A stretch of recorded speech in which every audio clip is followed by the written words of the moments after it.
को कल देख के सब जनों ने शेयर किया। मैं जस्ट अभी भी ट्रेन से पहुंचा हूँ। और आशा जी को देख के बहुत ज्यादा अच्छा लगा। मैं उस समय कह नहीं पाया कि आशा जी ने एकदम ट्रांसफॉर्मेशन जर्नी जबरदस्त कमाल करी है एकदम। उस समय एकदम टिकट्स का वो, और डायमंड का जो गेट था ना, डायमंड का जो गेट है वो गेट नंबर 1 था। और जो बाकी सबका गेट था वो गेट नंबर 7 था। दोनों के बीच के अंदर दूरी थी कम से कम 150-200 मीटर। और उस दूरी के अंदर मैंने चक्कर लगाए होंगे कम से कम 10। कभी मैं टिकट देने उधर, कभी इधर, कभी इसके लिए टिकट का इंतजाम। तो मैं अंदर पहुंचा जब डायमंड्स को स्टेज के ऊपर बुलाया था, तो उस समय जस्ट भाग के अंदर पहुंचा ही एकदम यूं दौड़ के। तो मैं अपने आप को ये कह रहा था, जैसे आशा जी ने बोला प्राउड ऑफ माई सेल्फ, तो मैं अपने आप को भी ये कह रहा था कि proud proud of my self कि अभी भी वही जो 25 साल पहले एमवे बिजनेस स्टार्ट किया था और टिकटों को लेके दौड़ते थे करते थे, वही सी चीजें चल रही थी। तो लगा कि नहीं, अभी अपन ग्रोथ पाथ के ऊपर है। अपने आप को बहुत बड़ा लीडर एस्टेब्लिश नहीं कर लिया है कि भाई मैं तो लीडर हूँ तो सीधा अंदर जाके बैठूंगा, जिसको जो करना है करता रहेगा, है ना। सबको टिकट्स का इंतजाम करना। लूनाराम जी और इन लोगों ने बोला था कि, क्योंकि इनकी टिकट्स मैंने लेके रखी हुई थी, तो इन्होंने ये जल्दी पहुंच गए। तो बोले कि अब क्या करें, मेरे को तो लेट पहुंचना था, 9:30 पहुंचना था। सेम ही चीज बबीता जी के साथ में थी कि इनकी 10 टिकटें थी, लेकिन जो है वो बस के अंदर आ रही थी, वो लेट हो रही थी टिकट्स। तो मैंने उनको बोला कि सब जने अपने में टिकट्स ले लो। टिकट विकेट ये सब छोटी मोटी बातें करने की कोई जरूरत नहीं है अपने को, वो सब चीजें हो जाएंगी सॉल्व, है ना, कोई बड़ी बात नहीं है। फंक्शन कितना भी महंगा पड़ जाए, लेकिन कोई भी जना जो जल्दी आया हुआ है वो तो अपनी जाके अंदर टिकट लेवे ना अंदर। मैंने ऐसा नहीं सोचा कि यार मेरी टिकट्स खराब हो जाएंगी, मैंने तो पैसा देके खरीदी हुई है ना, तो अब क्या होगा। मैं अगर 25 साल पहले वाला होता तो मैं बोलता रुको यार, मैं तुम्हारे टिकट ले रखी है, कैसी बातें कर रहे हो। एक एक टिकट 650 रुपए की है, खराब हो जाएगी, ऐसे थोड़ी होता है कोई, है ना। लेकिन यही ट्रांसफॉर्मेशन की बात थी कि आपका विजन बड़ा होता है, सब चीजें होती हैं। अब कल जो हम सब लोगों ने बताई बात, जो उसके बाद में हम गए ताज होटल के अंदर, वहां पे बढ़िया लंच उनके साथ में किया एकदम सामने ही बैठ के। और उसके बाद में जो 1 घंटे की खाली अनीता जी ने ही लीड टीचिंग्स। और उसमें खुशी की बात यह है कि अभी जस्ट जब अपना बुक क्लब चल रहा था, तो उसी समय मेरी अभी सुमित जी सर से बात हुई थी, जो कल उन्होंने उनका बहुत बढ़िया ट्रांसलेशन कर रहे थे, सारी चीज कर रहे थे। क्योंकि सुमित सर को मैंने मैसेज किया था, तो सुमित सर से मैं बात कर रहा था, क्योंकि उन्होंने ये बोल दिया था। मैं क्या है, शुरू से दिमागी रहा हूँ। मतलब हर चीज जो बोलते हैं ना उसके पीछे हम दिमाग लगाते थे, अभी भी लगाते हैं। कि यार मुझे लग, और जब चीज दिमाग के अंदर सेट नहीं होती तो कोई भी जना मुझे ये कहता था ना दिमाग मत लगाओ, तो मुझे अच्छा नहीं लगता था। मुझे लगता था यार दिमाग क्यों नहीं लगाओ यार, ये क्या बात है, इसका मतलब आप मेरे दिमाग को खराब करना चाहते हो या मुझे गलत बात बिलीव करने के लिए कह रहे हो, है ना। मैं तो दिमाग लगाऊंगा ही लगाऊंगा, ऐसा नहीं होएगा ही नहीं लगाऊंगा। तो कल उन्होंने एक सेंटेंस बोला था अनीता जी ने, तो वो मेरे को काफी चुभ गया। और उन्होंने बोला था कि we are not super rich. आप में से किसी ने ध्यान दिया हो तो, है नीता नोट कर रही है, नीता ने ध्यान दिया। उन्होंने बोला we are not super rich, तो वो मेरे को काफी डिप्रेसिंग सी लाइन लगी कि यार जो चीज हम बनने के लिए इतना सब कुछ कर रहे हैं, फाउंडर्स क्राउन एम्बेसडर, और उसको बनने के बाद में भी अगर सुपर रिच नहीं है, तो फिर इतनी दूर बनने का क्या फायदा, और तो कब से बने हुए हैं और उसके बाद भी सुपर रिच नहीं है। तो मैंने सुमित जी को कल मैसेज डाला था कि सर इनकी, आपने स्टेज के ऊपर भी बोला था कि आप इनकी इनकम को आप तो जानते हो, जैसे उन्होंने बोला सुपर रिच नहीं है, तो आप तो इनकी इनकम को जानते हो, तो आप बताओ मुझे कितनी इनकम है। तो आज सुबह अभी उनका खुद का ही कॉल आ गया, जस्ट अभी खुद ही का कॉल आ गया। और बोले कि आपको नहीं पता कि वो कितने ज्यादा सुपर रिच हैं। मैंने कहा कितने ज्यादा से मतलब नहीं सर, मुझे तो फिगर बताओ, आपको पता है। क्योंकि उससे कोई मतलब नहीं है कितने ज्यादा रिच है, क्योंकि मैं पहले भी सुमित सर से पूछा करता था कि सुमित सर पैसे कितने आते हैं। क्योंकि मुझे मेन अट्रैक्शन जो लगता है ना बाकी सब चीजों के साथ, हेल्थ बनानी है तो वो तो मैं बिना एमबे बिजनेस ओनर हुए भी बना सकता हूँ। हेल्थ बनाने के लिए मुझे कोई एमबे बिजनेस ओनर ओनर होने की क्या जरूरत है ना। रिलेशनशिप्स हैं, लोगों की मदद मैं किसी और तरीके से भी कर सकता हूँ। लेकिन अल्टीमेटली पैसा कितना आएगा ये मेरे लिए बहुत इंपॉर्टेंट है। मुझे पता नहीं आपके लिए कितना इंपॉर्टेंट है या नहीं है। मुझे ये लगता है कि पैसा बहुत जरूरी चीज है। अगर मैं कोई बिजनेस कर रहा हूँ तो उसके अंदर पैसा बहुत आना चाहिए। तो सुन, पहले भी मैं सुमित से पूछता था कि सर कितनी इनकम है आपकी, कितनी इनकम है। तो वो कहते थे कि सब चीजों का बैलेंस होता है, ये इनकम पैसिव इनकम की फॉर्म में आती है, आपको कुछ करना नहीं पड़ता, अपने आप आती है, लगातार आती रहती है, क्वालिटी इनकम होती है, बहुत सारी टाइम फ्रीडम होती है। मैंने कहा सर वो सारी बातें ठीक है, इनकम कितनी होती है एग्जैक्टली मुझे ये बताओ कि पैसे कितने आते हैं एग्जैक्टली। मैं उनसे, अमृता जानती है, अमृता भी सुन रही है अपने को, कि हमेशा ये क्वेश्चन मैं पूछा करता था, और कल भी मैंने पूछा तो आज उनका खुद का जवाब आया, क्योंकि अब शायद हम क्वालिफाई कर चुके हैं ये बात पूछने के लिए। और तो उन्होंने मेरे को जो जवाब दिया तो मैं सुपर डुपर एक्साइटेड हो गया। कितने लोग एक्साइटेड है सुनने के लिए कि अनीता और क्लेमेंट की इनकम कितनी है? जस्ट पता नहीं किस एजेंडा के थ्रू उन्होंने बोला कि वो सुपर रिच नहीं है। वो बहुत बहुत बहुत ज्यादा रिच है। वो हांगकांग के टॉप 5-10 अमीरों के अंदर है वो। हांगकांग इतनी अमीर जगह है, उनके बहुत अमीर लोगों के अंदर है वो। और वो इतने रिच हैं कि उनकी हर रोज की जो इनकम है, जो लगभग मैंने गैस की थी, सुमित सर ने वही बताया। सुमित सर ने बताया कि उनकी जो इनकम है वो हर रोज की आप मान लो 15 से 20 लाख रुपए पैसिव इनकम, महीने की 6।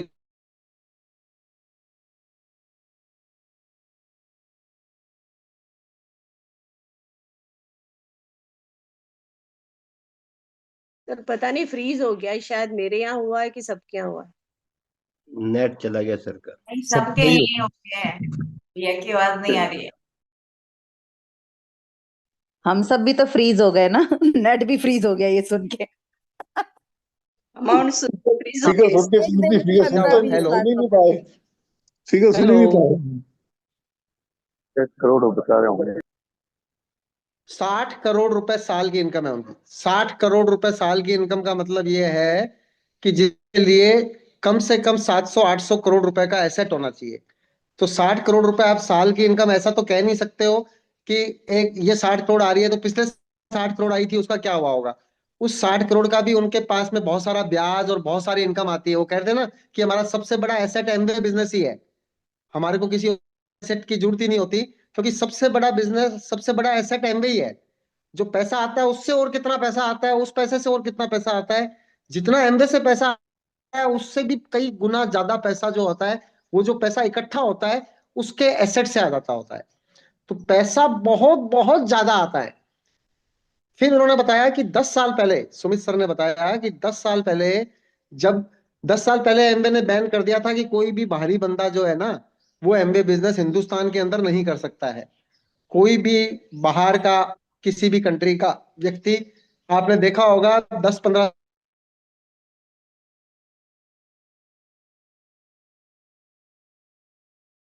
पूरा का पूरा बिजनेस बिल्ड कर रहे थे हिंदुस्तान के अंदर चाइनीज लोग।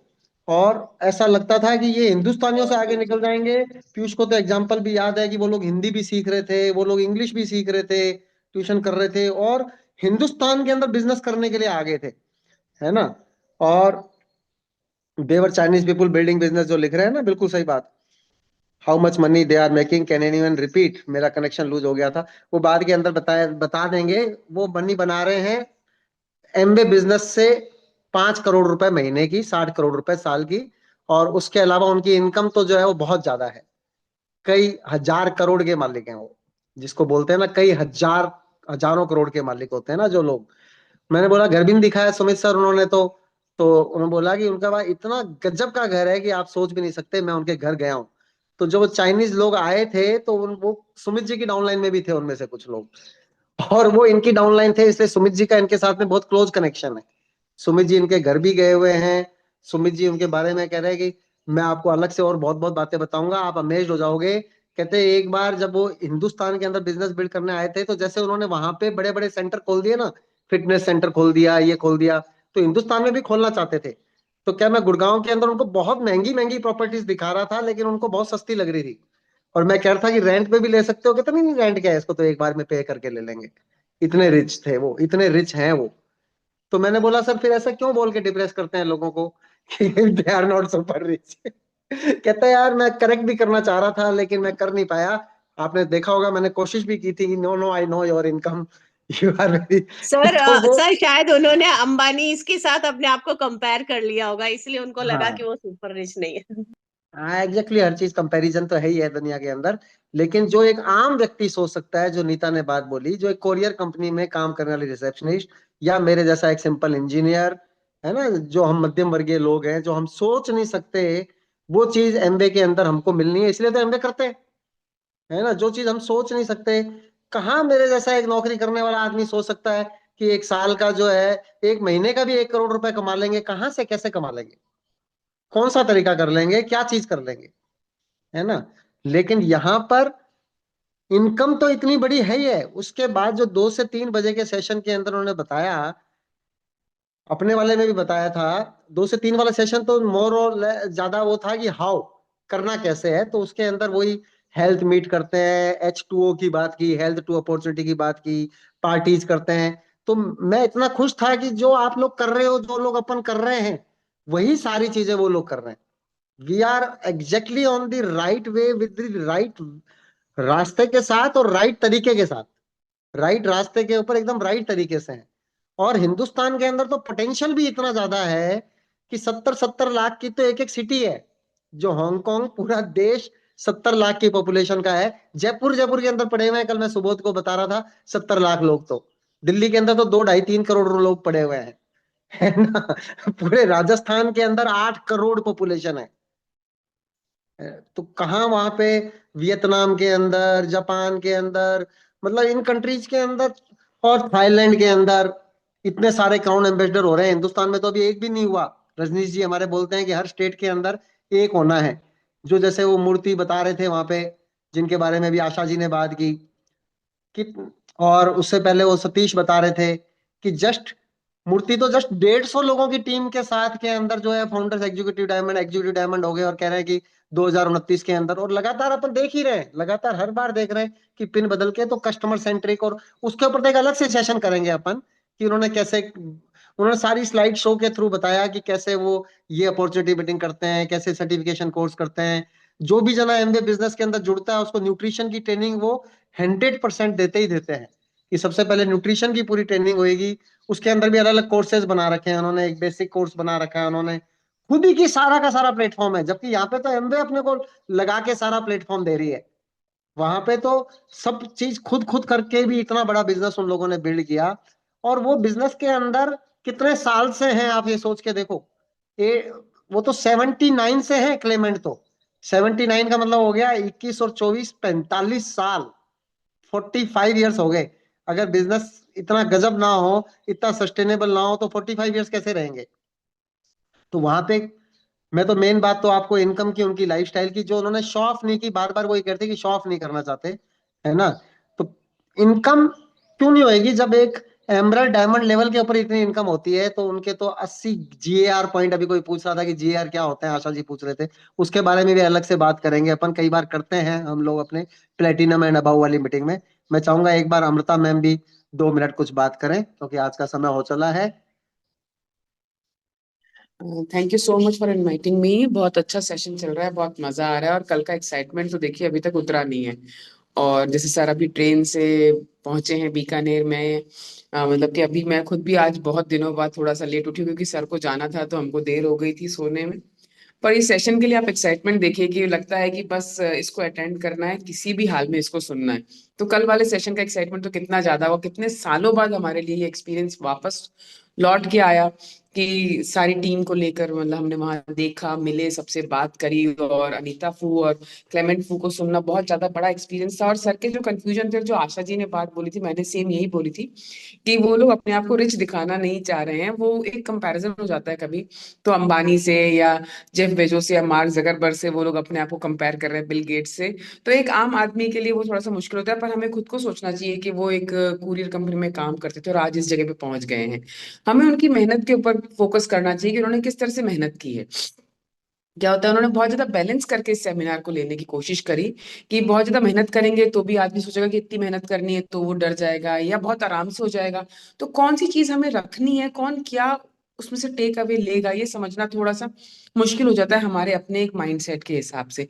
तो हर चीज का बैलेंस करके चलना बहुत जरूरी है, चीजों को समझना और समझाना बहुत जरूरी है। तो उनकी छोटी छोटी बातों से हम समझ सकते हैं कि बोट उन्होंने खरीद ली, अगर देखा जाए तो बिल्कुल ठीक कहा आशा जी ने कि उन्होंने कहा ये लॉन्ग टर्म प्लान है। बिल्कुल ठीक बात है। उनको 40 साल हो गए हैं, हम सोचते हैं कि हमें 25 साल हो गए हैं। तो हमें सोचना है कि हम कितना अपने आप को एक काम के ऊपर परस्यू कर सकते हैं और कितना ज्यादा। और उन्होंने बोट खरीदी, देखिए मेंटेनेंस कितना मुश्किल होता है। तो आप उनकी रिचनेस समझ सकते हैं कि उनकी रिचनेस कितनी ज्यादा है कि एक बोट ले ली उन्होंने और 3-3 4-4 महीने वो काम नहीं आ रही है, पर वो उसको मेंटेन कर रहे हैं। और उसके एक्सपेंसेस कितने होते हैं।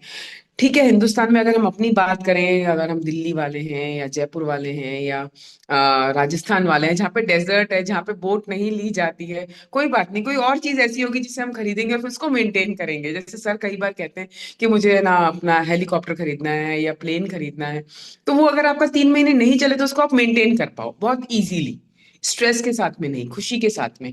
और वो आप एक बहुत ही ज्यादा डाउन टू अर्थ होकर इस बात को शेयर कर पाओ। तो हम उनके रिचनेस को इन बातों से, जो उन्होंने छोटी छोटी बातें हमें बताई, उससे हम समझ सकते हैं। और उनका न्यूट्रिशन के प्रति और जो लगाव उन्हें देखा, तो मुझे लगा कि मुझे अभी और बहुत ज्यादा और चेंज करना है अपने आप को, और ज्यादा सीखना है मुझे उसके अंदर, और ज्यादा छोटे छोटे स्टेप्स करने हैं अपनी हेल्थ के बारे में। और लोगों को भी बताने हैं, लोगों को भी। प्रोडक्ट ऑफ द प्रोडक्ट मेरी हमेशा खुद की बहुत ज्यादा मेन लाइन रही है। मैं करीब करीब जहां पर भी हमें बोलने का मौका मिलता है, मैं हमेशा ये कहती हूँ कि प्रोडक्ट ऑफ द प्रोडक्ट बनिए आप लोग। कभी भी अपने आप को वो मत शो करिए जो आप नहीं है। जो कर रहे हैं वो दिखाइए आप अपने आप को। तो हमेशा मैं जो कर रही हूँ, मैं जो यूज कर रही हूँ, उनको वो आपके ऊपर दिखना बहुत जरूरी है। बाकी सेमिनार का एक्साइटमेंट बहुत ज्यादा था, टाइम हमारा ओवर हो गया है, सब लोग बहुत एक्साइटेड हैं। इसके लिए हम और भी मीटिंग्स रखेंगे, अलग अलग ग्रुप्स में रखेंगे।